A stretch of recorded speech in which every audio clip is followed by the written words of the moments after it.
या बातमीचे प्रायोजक आहेत मनोरंजन नगरी, लहान मुलांसाठी फुल एन्जॉय पॉइंट, पत्ता होम मैदान, पासपोर्ट ऑफिस समोर, सोलापूर।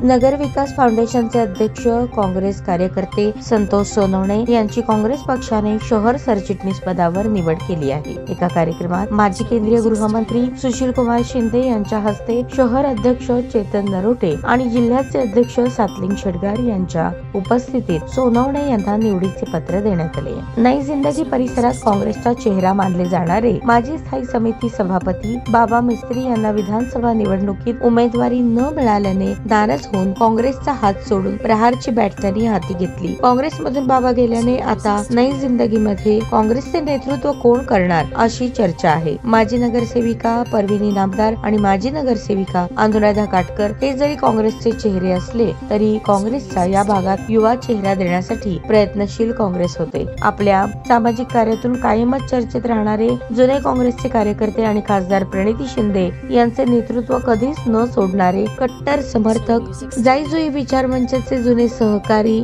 संतोष सोनवणे यांचा काँग्रेस पक्षाने थेट सोलापूर शहर सरचिटणीस पदी निवड केली। या निवडी प्रीत्यर्थ माजी केंद्रीय गृहमंत्री सुशील कुमार शिंदे यांच्या हस्ते नुकताच माजी परिवहन सभापती विजयकुमार हत्तुरे यांनी शहराध्यक्ष चेतन नरोटे, प्रदेश सरचिटणीस श्रीशैल रणधीरे यांच्या उपस्थितीत सोनवणे यांचा सत्कार घडवून आणला। शिंदे आणि सोनवणे यांना शुभेच्छा देताना काँग्रेस मजबूत करण्याचे आवाहन केले।